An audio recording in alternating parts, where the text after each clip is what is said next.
पहिली मोठी अट तुमची काय आहे?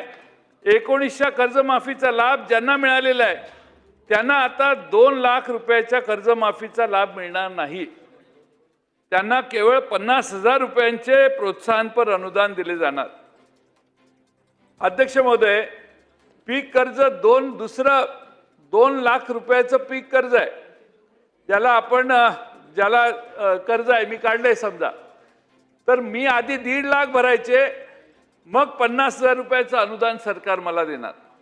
आता मधल्या काळात एवढी आपत्त्या शेतकऱ्यांच्यावर आल्या, कर्जबारी शेतकरी कर्जबाजारी झालायत, त्याला एवढे पैसे कुठून भरता येणार? या एका अटीमुळे 36 लाख शेतकरी बाहेर जात आहेत या आपल्या कर्जमाफीच्या योजनेतनं। दुसरी अट काय? 25-26 आणि 26-27 या दोन्ही वर्षाचे कर्ज नियमित भरले असेल तरच प्रोत्साहनपर अनुदान मिळेल। म्हणजे 2 वर्ष तुम्ही रेग्युलर असला तरच प्रोत्साहनपर अनुदान मिळेल। अध्यक्ष महोदय, गेल्या वर्षी सरकारने सांगितलेलं की अतिवृष्टीमुळे आणि पिकांच्या नुकसानीमुळे शेतकऱ्यांना कर्ज फेडणे शक्य झालेले नाही। मग अध्यक्ष महोदय, ही अट घालायची काय गरज होती? नैसर्गिक आपत्तीमुळे कर्ज भरता आलं नाही, ज्या शेतकऱ्याला मदत करण्याची इच्छा सरकारची आहे असं आम्ही मानतो, त्या शेतकऱ्याला वेगवेगळ्या अटी घालून सरकार शिक्षा देण्याचं काम करते।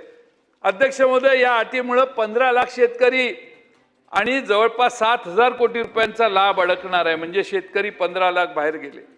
हजारो शेतकरी दुहेरी फटक्याचे या बळी पडत आहेत। ना कर्जमाफी ना प्रोत्साहनपर अनुदान।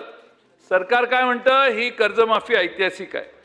आता ऐतिहासिक अशी कोणती कर्जमाफी झाली आहे ज्यात लाखो शेतकऱ्यांना बाहेर ठेवतोय आणि आपण आपल्या योजनेला ऐतिहासिक म्हणतोय? ही अध्यक्ष महोदय, सावरकर साहेब, ही कर्जमाफी आहे का पात्रता परीक्षा आहे? आणि पात्रता परीक्षेत आता किती लिकेजेस आहेत तुम्हाला माहिती आहे।